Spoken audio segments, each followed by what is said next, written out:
ನೀರೊಳಗೆ ಮುಳುಗಿದಂತಹ ವ್ಯಕ್ತಿಗಳು, ವಾಹನಗಳು, ಅದರಲ್ಲೂ ಕೂಡ ಇಂಡಿಯನ್ ನೇವಿಯಲ್ಲಿ ವರ್ಕ್ ಮಾಡುವಂಥ ಸಂದರ್ಭದಲ್ಲಿ ಸಾಕಷ್ಟು ಸಲ ಶಿಪ್ಗಳು ಮುಳುಗುವಂಥ ಸಾಧ್ಯತೆ ಇರುತ್ತೆ, ಹಡಗುಗಳು ಮುಳುಗುವಂಥ ಸಂದರ್ಭದಲ್ಲಿ ಅವುಗಳನ್ನು ಸಮುದ್ರದ ಆಳದಲ್ಲಿ ಹೇಗೆ ಪತ್ತೆ ಹಚ್ಚೋದು, ಸಾಕಷ್ಟು ಒತ್ತಡ ಇರುತ್ತೆ, ಸಾಕಷ್ಟು ಸಂದರ್ಭಗಳಲ್ಲಿ ಅಲೆಗಳ ಹೊಡೆತ ಜೋರಾಗಿ ಇರುತ್ತೆ.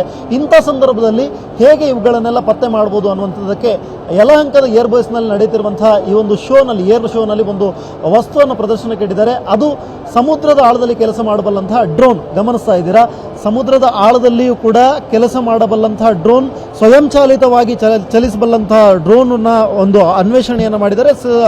ಇದನ್ನು ಮುಖ್ಯವಾಗಿ ಇಂಡಿಯನ್ ನೇವಿಗೆ, ಭಾರತೀಯ ನೌಕಾ ಸೇನೆಗೆ ಅಂತ ಹೇಳಿ ವಿಶೇಷವಾಗಿ ಮಾಡ್ಯುಲೇಷನ್ ಮಾಡಿರುವಂತಹ ಒಂದು ಡ್ರೋನನ್ನು ನೋಡ್ತಾ ಇದ್ದೀರಾ. ನೀರಿನ ಒಳಭಾಗದಲ್ಲಿ ಯಾವುದೇ ಒತ್ತಡದ ಪರಿಸ್ಥಿತಿಯಲ್ಲೂ ಕೂಡ, ಯಾವುದೇ ಅಲೆಗಳ ಹೊಡೆತಗಳಿಗೂ ಕೂಡ ಒಳಗಾಗದಂತೆ ಇದನ್ನು ನಿರ್ಮಿಸಲಾಗಿದೆ. ಸಾಕಷ್ಟು ಕ್ಯಾಮ್ರಾಗಳನ್ನು ಇಟ್ಕೊಂಡು, ಜೊತೆಗೆ ಬೇಕಾದಂಥ ಸಂದರ್ಭಗಳಲ್ಲಿ ವ್ಯಕ್ತಿಗಳನ್ನು ಪತ್ತೆ ಹಚ್ಚುವಂಥ ನಿಟ್ಟಿನಲ್ಲೂ ಕೂಡ ಕೆಲಸ ಮಾಡುತ್ತೆ. ಜೊತೆಗೆ ನೀವು ಪಕ್ಕದಲ್ಲಿ ಒಂದು ಟವರನ್ನು ನೋಡ್ತಾ ಇದ್ದೀರಾ.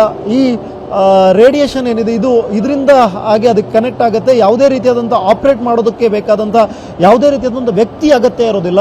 ಈ ಒಂದು ಇದರಿಂದ ಬರುವಂತಹ ರೇಡಿಯೋ ತರಂಗಗಳು ಇದರ ಜೊತೆಗೆ ಸಂಪರ್ಕದಲ್ಲಿರುತ್ತೆ. ಜೊತೆಗೆ ಆ ವ್ಯಕ್ತಿ ಅಥವಾ ಯಾವುದಾದ್ರೂ ಮಿಸ್ ಆಗಿದ್ರೆ, ಶಿಪ್ ಮಿಸ್ ಆಗಿದೆ ಅಂತ ಹೇಳಿದ್ರೆ, ಇವುಗಳನ್ನು ಇದು ಪತ್ತೆ ಹಚ್ಚಿ ಕರೆಕ್ಟಾದಂಥ ಜಾಗದಲ್ಲಿ ವ್ಯಕ್ತಿಗಳಿದ್ದಾರೆ ಅನ್ನುವಂಥದ್ದನ್ನು ತೋರಿಸುತ್ತೆ. ನಾವು ಸಾಕಷ್ಟು ಸಲ ಸುದ್ದಿಗಳಲ್ಲೆಲ್ಲ ನೋಡಿರ್ತೀವಿ, ತುಂಬ ಜನ ಎಷ್ಟೋ ಸಮಯ ಆದರೂ ಕೂಡ ತಪ್ಪಿಸ್ಕೊಂಡಿದ್ದಾರೆ, ಸಿಕ್ಕಿಲ್ಲ, ನೀರಿನೊಳಗೆ ಬಿದ್ದೋಗಿದ್ದಾರೆ. ಈ ಥರದೆಲ್ಲ ಸಂದರ್ಭಗಳಲ್ಲಿ ಇವುಗಳನ್ನು ಬಳಸ್ಕೊಳ್ಬೋದು. ಸ್ಪೆಷಲ್ ಆಗಿ ನಮ್ಮ ಇಂಡಿಯನ್ ನೇವಿಗೆ ಇದು ಹೆಲ್ಪ್ ಆಗುತ್ತೆ ಅನ್ನುವಂಥ ನಿಟ್ಟಿನಲ್ಲಿ ಇದನ್ನು ತಯಾರಿಸಲಾಗಿದೆ. ಇದನ್ನು ಅನ್ವೇಷಣೆ ಮಾಡಿರುವಂಥ ಅನಿರುದ್ಧ ಅವರು ನಮ್ಮ ಜೊತೆಗಿದ್ದಾರೆ. ಅವ್ರನ್ನ ಮಾತನಾಡಿಸ್ತಾ ಹೋಗ್ತೀನಿ. ಸರ್, ನೀರಿನ ಒಳಭಾಗದಲ್ಲಿ ಚಲಿಸುವಂಥ ಈ ಡ್ರೋನ್, ವ್ಯಕ್ತಿಗಳನ್ನು, ಜೊತೆಗೆ ಹಡಗುಗಳನ್ನು, ಬಸ್ ಯಾವ್ದು ಬಿದ್ದರೂ ಕೂಡ ಅದನ್ನು ಪತ್ತೆ ಹಚ್ಚುವಂಥ ಡ್ರೋನ್, ಈ ಒಂದು ಪರಿಕಲ್ಪನೆ ಹುಟ್ಟಿದ ಹೇಗೆ ಸರ್? ಇದು ನಾವು ನೇವಿ ಜೊತೆ ಐಡೆಕ್ಸ್ ಪ್ರೋಗ್ರಾಮಲ್ಲಿ ಡೆವಲಪ್ ಮಾಡಿದ್ದೀವಿ. ಈ ಡ್ರೋನ್ ಬೇಸಿಕ್ಲಿ ಶಿಪ್ ಹಲ್ ಮೇಂಟೆನೆನ್ಸ್ ಮಾಡೋಕ್ಕೆ ಮೇನ್ಲಿ ಯೂಸ್ ಆಗೋದು. ಆದಂಥ ಒರಿಜಿನಲಿ ನಮ್ಮ ಐಡಿಯಾ ಅಲ್ಲಿಂದ ಬಂದಿರೋದು. ಆದರೆ ಆ ಐಡಿಯಾ ಮುಂದೆ ತೊಗೊಂಡು ಹೋಗ್ಬಿಟ್ಟು ನೇವಿ ಜೊತೆ ತುಂಬ ಇಂಟರಾಕ್ಷನ್ ಮಾಡಿಬಿಟ್ಟು ನಾವು ಇದನ್ನು ಅಂಡರ್ ವಾಟರ್ ಡ್ರೋನ್ ಥರ ಮಾಡಿದ್ದೀವಿ. ಇವಾಗ ಮೊದಲಿನ ವರ್ಷನ್ ಇದು ಡೈವರ್ ಇಟ್ಕೊಂಡು ಕೆಳಗೆ ನೀರಲ್ಲಿ ಹೋಗೋದು ಮತ್ತು ಸ್ಕ್ಯಾನ್ ಮಾಡೋದು ಥರ ಇತ್ತು. ಇವಾಗ ನಾವು ಮಾಡಿರೋದು ಡೈವರ್ ಹೋಗೋದು, ಈ ಡಿಫಿಕಲ್ಟ್ ಕಂಡೀಷನಲ್ಲಿ ಡೈವರ್ ಹೋಗೋದು ಬೇಡ ಅಂತ ಈ ಥರ ಡ್ರೋನ್ ನಾವು ಡೆವಲಪ್ ಮಾಡಿದ್ದೀವಿ. ಸರ್, ಈಗ ಪ್ರಯಾಗ್ರಾಜ್ನಲ್ಲಿ ಮಹಾಕುಂಭ ಮೇಳ ಆಗ್ತಿರುವಂಥ ಸಂದರ್ಭದಲ್ಲಿ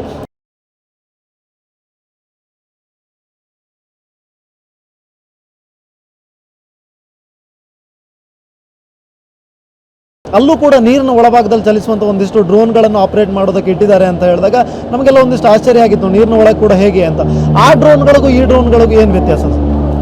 ಈ ಡ್ರೋನ್ ನಾವು ಡೆವಲಪ್ ಮಾಡಿರೋದು ಮೇನ್ಲಿ 6 degrees ಆಫ್ ಫ್ರೀಡಮ್ ಅಂತ ನಾವು ಹೇಳ್ತೀವಿ ಇದರಲ್ಲಿ. ಸೊ ಈ ಡ್ರೋನು ತುಂಬ ಚಾಲೆಂಜಿಂಗ್ ಎನ್ವೈರ್ಮೆಂಟಲ್ಲಿ ಆಪ್ರೇಟ್ ಆಗೋದು ಮೇನ್ಲಿ. ಸೊ ಇದನ್ನು ನಾವು ಅಪ್ ಆ್ಯಂಡ್ ಡೌನ್ ರೊಟೇಷನ್ ಎಲ್ಲ ನಾವು ಮಾಡ್ಕೋಬೋದು. ಮತ್ತು ತುಂಬ ಪವರ್ಫುಲ್ ಈ ಡ್ರೋನು. ಇದರಲ್ಲಿ ನಾವು ಪೇಲೋಡ್ಸ್ ಹಾಕಿರೋದು ಕುಂಭಮೇಳ ಅಲ್ಲೂ ಯೂಸ್ ಮಾಡ್ಬೋದು. ಆದರೆ ಇದು ಮೇನ್ಲಿ ನಮಗೆ camera, echo sounder, sonar, metal detector, ಈ ಥರ ಎಲ್ಲ ಅಡ್ವಾನ್ಸ್ ಪೇಲೋಡ್ಸ್ ನಾವು ಇದರಲ್ಲಿ ಇಂಟಿಗ್ರೇಟ್ ಮಾಡಿಕೊಂಡು ಮತ್ತು ಲೇಸರ್ ಸೆನ್ಸರ್ ಹಾಕ್ಬಿಟ್ಟು under water 3D point cloud ಎಲ್ಲ ನಾವು ಜನ್ರೇಟ್ ಮಾಡ್ಬೋದು ಇದರಲ್ಲಿ. ಅದಕ್ಕೆ ಈ ಡ್ರೋನ್ ಒಂದು ಸ್ವಲ್ಪ ರೆಗ್ಯುಲರ್ ಅಂಡರ್ ವಾಟರ್ ಡ್ರೋನ್ಸಿಂದ ಅವ್ರ ROV ಅಂತಾರೆ ಅದನ್ನು, ಅದರಿಂದ ಒಂದು ಸ್ವಲ್ಪ ಡಿಫ್ರೆಂಟ್ ಇದು. ತುಂಬ ಮಾಡ್ಯುಲರು, ಮೇನ್ಲಿ ಡಿಫೆನ್ಸಿಗೆ ನಾವು ಮಾಡಿರೋದು ಇದು. ಸರ್, ಇದು ನೀರಿನ ಕೆಳಭಾಗದಿಂದ ಈಗ ಯಾವುದಾದ್ರೂ ಶಿಪ್ ಮುಳುಗಿದ್ರೆ ಅದನ್ನು ತೆಗೆದುಕೊಂಡು ಬರುವಂಥ ಕೆಲಸ ಕೂಡ ಮಾಡುತ್ತಾ? ಎಷ್ಟು ಪ್ರಮಾಣದ ಟನ್ ತೂಕದ ಇದನ್ನು ಎತ್ಕೊಂಡ್ಬರುವಂಥ ಕೆಪಾಸಿಟಿಯನ್ನು ಹೊಂದಿದೆ? ಸೊ ಇದು ಚಿಕ್ಕ ಡ್ರೋನು. ಇದರಲ್ಲಿ ತುಂಬ ನಾವು may be about 6 to 8 kilograms ನಾವು ಮ್ಯಾನಿಪ್ಯುಲೇಟ್ ಮಾಡ್ಬೋದು.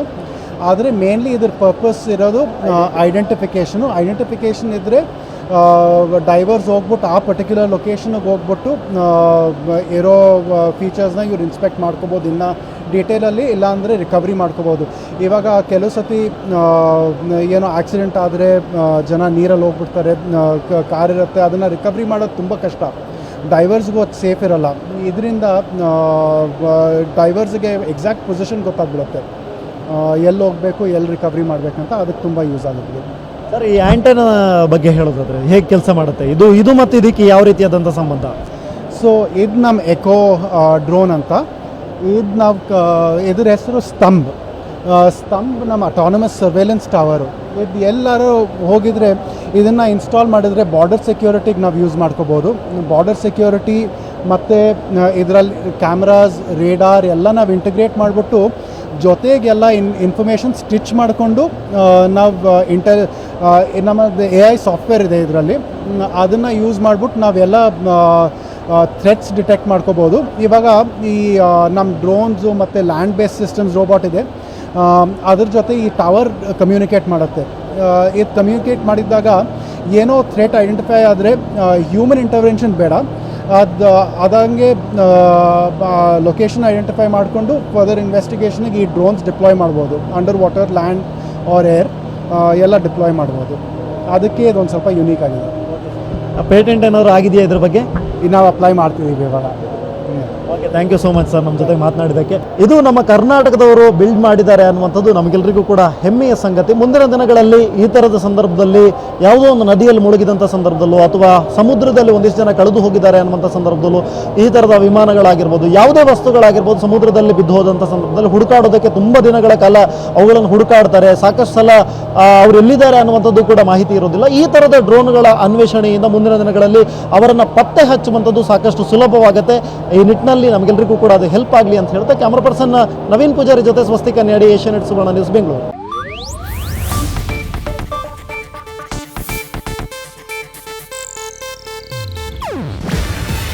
ಇದು ಏಷ್ಯಾನೆಟ್ ನ್ಯೂಸ್ ನೆಟ್ವರ್ಕ್ ಪ್ರಸ್ತುತಿ. ನೀವು ನೋಡ್ತಿದ್ದೀರಾ ಏಷ್ಯಾನೆಟ್ ಸುವರ್ಣ ನ್ಯೂಸ್.